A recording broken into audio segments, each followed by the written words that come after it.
dalka soo galaysa.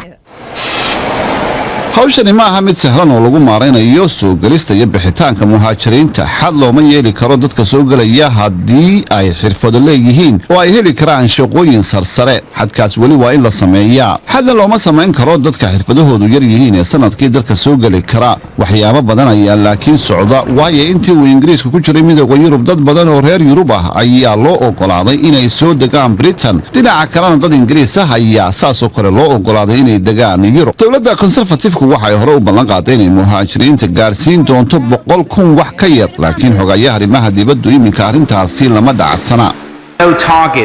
meel la higsado oo ku qoran warqadani ma jirto. waa qaab lagu doonayo in soogalootiga lagu dhimo, laakiin ma jirto tiro la higsanayo. kama hadli karo britain oo caalamka ka mid ah oo gudanaysa waajibaadka dadkeeda. taas ma samayn karo isaga oo ka mid ah dowlad si qaldan uga hadlayso dhimista soo galootiga. isbedeladani waxa ay qayb ka yihiin inay ra'iisul wasaaruhu ilaaliso ballamihii ka bixitaanka midowda yurub, xataa iyada oo qorshaha dowladda ay ka muuqatay inuu dhaqaalaha waxyeelayo. go'aanka la qaataa wuxuu saamayn doonaa siyaasadda maanta, laakiin lama oga waxa dhici doona sannadaha soo socda. iyadoo ay 100 maalmood ka harsan tahay in yurub ay ka baxaan dalkan britain ayaa haddaba waxaanu eegaynaa qorshaha dowladda britain ee soo galootiga iyo sida uu saameyn doono muwaadiniin Soomaaliya oo midowga yurub ka soo guuray laakiinse imika halkan ku nool. waxaana ay taasi dhaqan galaysaa baa leeyahay marka ingiriisku ka baxo midowga yurub. caawa barnaamijkayga dooda taasaanu kaga hadlaynaa. waxaa stuudiyaha ila jooga kaysar maxamed oo isagu la shaqeeya baarlamaanka midowga yurub.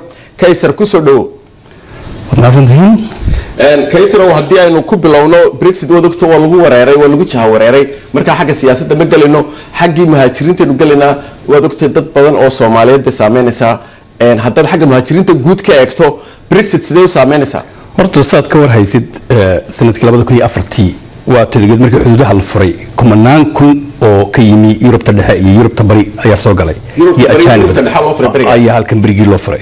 runtii dhaqaalihii uu isbedelay wadamadoodii badankoodina way laabtay sida dadka ka yimi Poland oo kale. haddana iyadoo saasay tahay waxa bannaan 10,000 oo shaqo oo loo baahan yahay cid buuxisa. haddaba saad ogeyd shalayto wasiirka arrimaha gudaha waddankan wuxuu soo bandhigay qorshe cusub oo runtii 40 sano u dambeeyay yani aan samaynin. marka runtii wuxuu saameynayaa marka si loo eego waxa halkan markii hore priority la siin jiray ama muhiimadda koowaad dadka meelaha Yurubta ka yimi ee EU ku jira. laakiin marka uu UK gaar uga istaagto wadamada Yurub waxa weeye waxay yiraahdeen si siman ayaanu u siinayna fursadaha shaqo.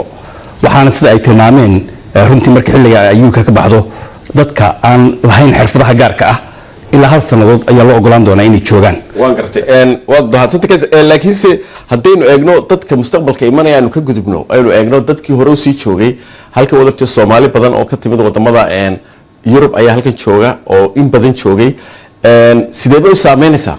halkan runtii marka lagu hadlo saameynta si weyn kuma yeelanayso, sababtoo ah way cadeeyeen dawladda UK in 3 milyan iyo barka ka yimi wadamada Yurubiyanka ka soo jeeda ee degan inay xaq u leeyihiin inay sidooda u sii deganaadaan oo noloshooda iska beddelmayaan. 3 milyan iyo bad ayaa lagu qiyaas dadka ka yimi wadamada EU-da kuwaas Soomaalidu ka mid yihiin. marka wax isbedelaya ma jiraan. qaarkood waxay xaq u yeelanayaan marka bedelashoonka kala dalbadaan deganaashihii, laakiin si toos ah ayuu cadeeyeen dawladda UK dadkaas ay sidoodii u wadanayeen noloshoodii. waan gartay dawladda Ingiriiska waxay ka hadashaa baarlamaanka iyo gurada iskula jiraan iyo xisbiga talada hay waxa la yiraahdaa Brexit deal or no deal, yani in heshiis la gaadhay in la gaadhin. haddii iyaga Yurub imika ay heshiin waayaan oo la yiraahdo heshiis ma jiro oo sida lagu kala dhaqaaqo ilaa sida caalamka kala macaamilayna, maxaa dadkii muhaajiriinta ku dhacaya? dadka muhaajiriinta soo galayay waxa ay soo mari doonaan nidaamkan ay u degsadeen. sababta imika haddaad u eegtid doorashadii dhacday 2016 ee dadweynaha UK ku nool ay codeeyeen inay ka baxaan midowga Yurub, waxyaabo ugu muhiimsan waxay ahayd arrinta muhaajiriinta ama dadka soo galootiga iyo kacbaniyay.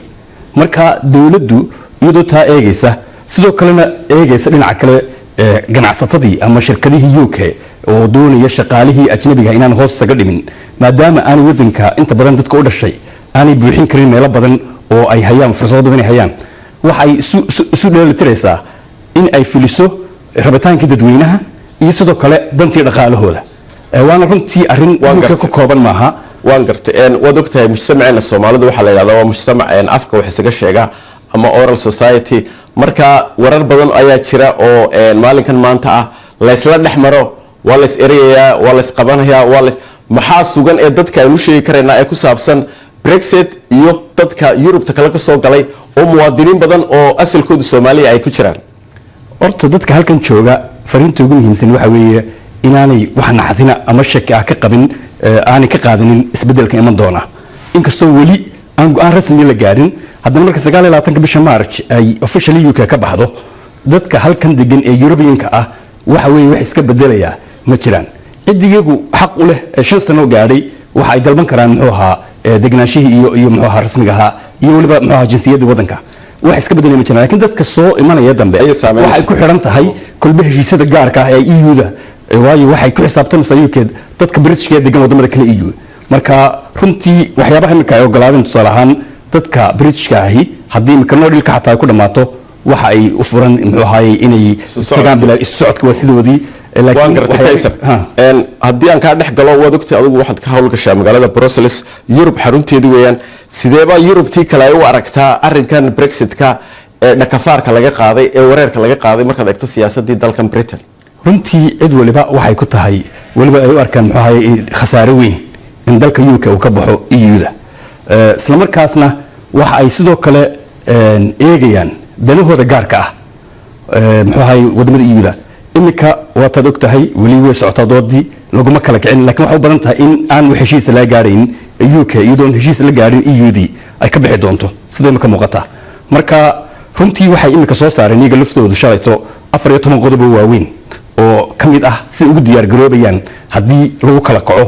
wada hadalkan UK ay kula jiraan oo UK iyadoo heshiis aan EU-da la gaarin ay ka baxdo 14 qodob waxyaabo ugu muhiimsan waxa kamid ah dawlamaadiyadii oo kale oo yiraahdeen sidooduba u soconayaan laakiin diyaaradaha UK oo kale irbadada EU-da gudaheeda isaga ma dhex duuli karaan oo wadamada gudahooda marka 14 qodob ay soo saareen ugu dhow ka diyaar garoobaya Kaysaro maxaad is leedahay imika saameynta ugu weyn oo yeelanaysa haddii maalinkan waad aragto marka imika Ingiriisku Yurub ka baxo ka Soomaali ahaan maxaa dhibaatooyinka dadkii Yurub joogay soo gaari karaya bulshada inagayna taaban karaya bulshadeena gaar ahaan maxaad iyada nooga sheegi karaysaa horta runtii marka imika arrintan waxay bilaabanaysaa un hawlaha ugu muhiimsani ama muxuu ahaayay fulinta wixii cusub ee imika nidaamka ka duwani ilaa 2020 iyo wixii ka dambeeya waxa isla bisha March sanadkan muxuu ahaa 19 bilaabanaya maaha kulliba saameyn bay ku yeelanaysaa oo way ka duwanaanaysaa nidaamkii hore